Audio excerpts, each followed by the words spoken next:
আসসালামু আলাইকুম। তোমরা সবাই কেমন আছো? আজকে অনেক দিন পর সকাল সকাল বাইরে হয়ে গেলাম। সকালবেলা বাইরে হইতে অনেক ভালো লাগে।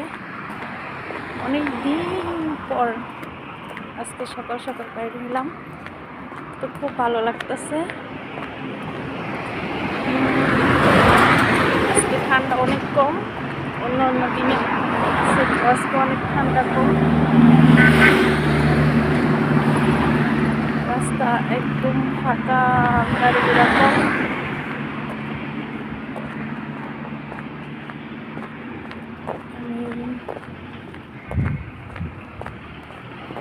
দেখো রাস্তায় মানুষজন খুবই কম, অনেক সকাল,